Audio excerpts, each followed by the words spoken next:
Do you find yourself getting irritable in between meals and probably snapping at people?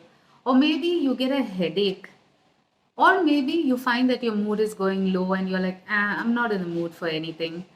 Or maybe you're one of those people who still feels the need to snack in between meals. Maybe you find yourself hunting for things in the fridge, or maybe you head to the snack cupboard.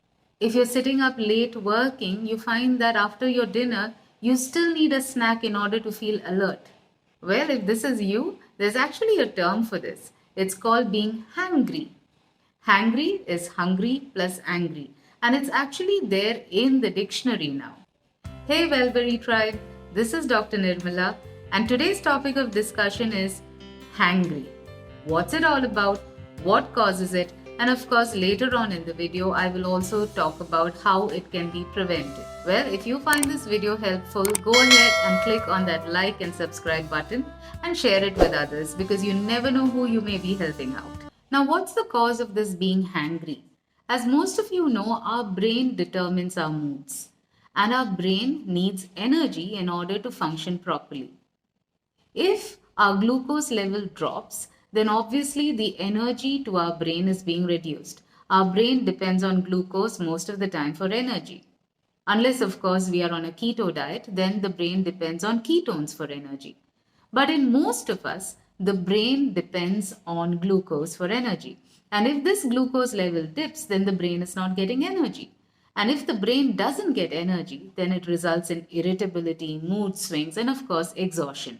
So that's what being hangry is all about. It means our brain isn't getting energy. Have you seen that advertisement by a particular chocolate brand where the actress starts getting very angry and snapping at people? And then her friends give her a chocolate to eat, and her mood improves. Well, the advertisement is kind of right in part. You do start getting angry and snapping at people when you're hangry. So, what are the reasons for a person to feel hangry? Reason number one for you to be hangry may be because you're having very low calories. In your attempt to lose weight, you may be eating 1100 or 1200 calories or sometimes even less. Now, eating below our basal metabolic rate is never good. It in fact ends up demolishing our metabolism.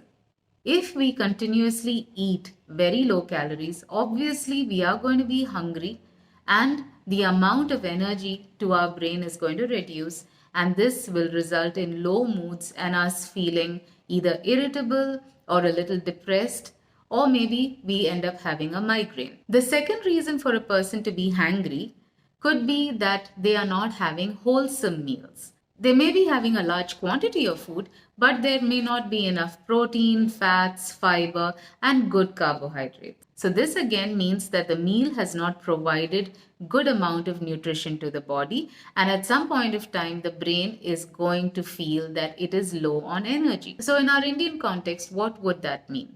It means you may have a big plate of rice with a little bit of sambar and a few vegetables on the side.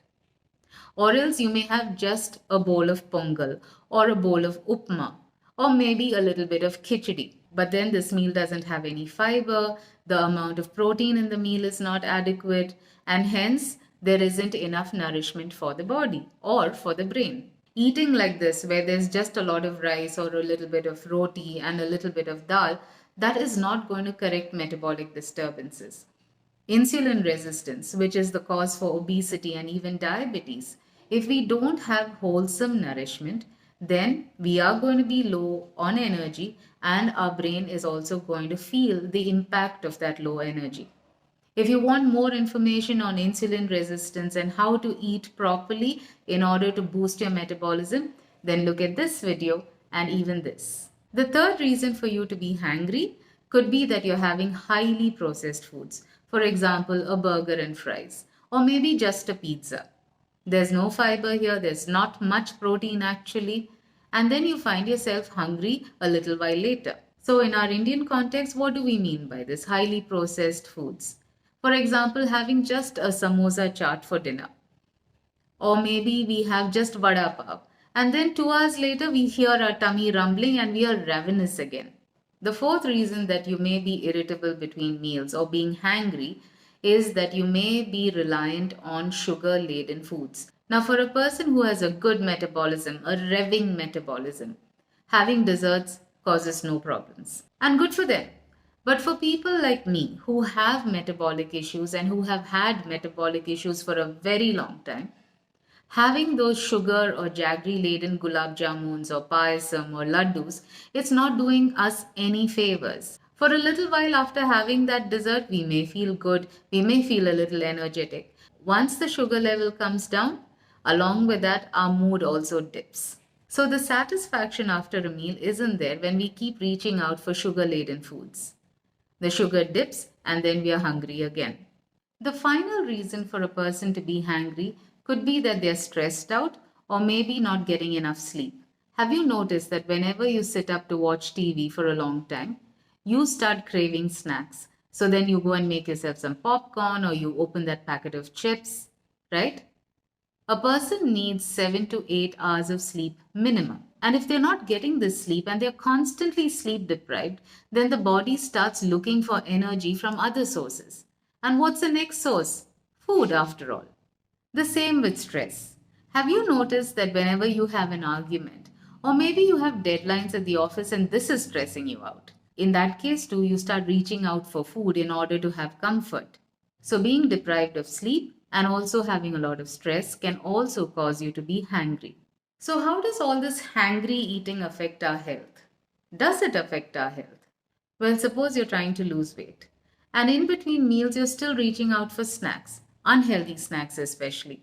Then what's happening? You're piling on the calories, and your body is going to find it more difficult to burn the fat in your body, isn't it? So, yes, being hangry and then impulsive eating does affect your weight loss goals. Secondly, suppose you have diabetes and you're trying to bring your blood sugar under control.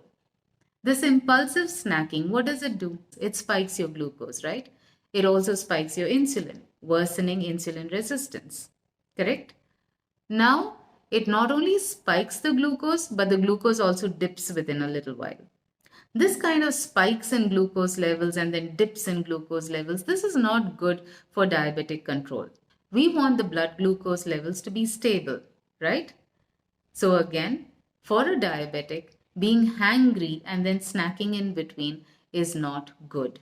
Then the kind of foods that we reach out for when we are hangry, this kind of impulsive eating that we do, it's usually junk food, right? We look at potato chips, cookies, something sugar laden like a donut or a piece of cake. What do these kind of foods do to our metabolism?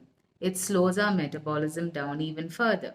If we have inflammation in the body, it worsens inflammation. So, this kind of impulsive eating of junk food, because we are hangry, it affects our hormonal balances and our metabolism as well. Now, what do we need to do in order to avoid getting hangry? Let's look at that. Well, the first thing you would need to do, of course, is to have wholesome meals. This is how your plate should look. You should have a good amount of protein, fiber from vegetables, and then you can have a little bit of rice, which is red rice or brown rice, rather than polished rice, because that way the rice still has fiber and also a little bit of vitamins in it. Instead of rice, you can even have a boiled potato. But suppose you're insulin resistant, you may want to avoid the rice and boiled potato until you have corrected the insulin resistance. You can add a little bit of ghee or butter or coconut oil to your vegetables for the good fats. When you eat with enough protein, fiber, good carbohydrates, and good fats, then you are not going to keep feeling hungry in between your meals.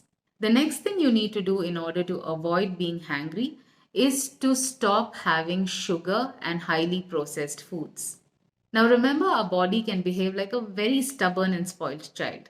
Every time the child throws a tantrum, and if we give it what it wants, let's say we give it candy or we give it toys, what's the child going to do? What's the child going to learn from this? The child is going to learn that he or she can throw a tantrum every time they want something, right? The same way, because of the kind of foods that we have eaten over the last many years, our body throws a tantrum.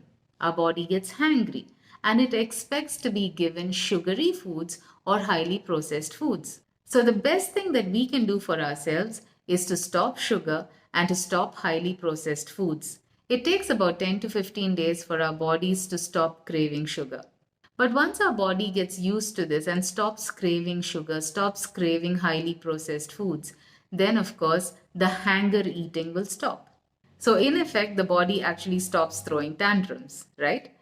I've seen this for myself. Once I stopped sugar, once I stopped processed foods, I don't really crave desserts anymore. But I do find myself wanting to have a little bit of fruit from time to time. And usually these are seasonal fruits. So once we clear all these toxic substances from our system, then the body starts looking very intuitively at wholesome nutrition. The next thing you need to consider is whether you're getting enough electrolytes, especially if you're trying to lose weight and you've been on a diet, or maybe you've been gymming very rigorously. Then there could be a reduction in the amount of electrolytes in your body. The simplest thing to do would be to have a little bit of Himalayan pink salt in water.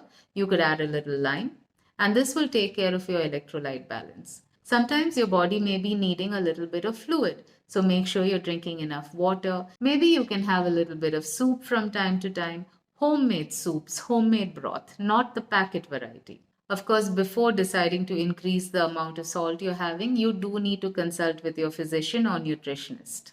And finally, make sure that you get enough sleep, 7 to 8 hours of sleep a day. If you're very stressed out, then do something to reduce the stress. Maybe take up a hobby, or maybe you can start meeting friends. Go out once in a while. Now, before I sign out, I want to emphasize that this video does not count as a medical consultation.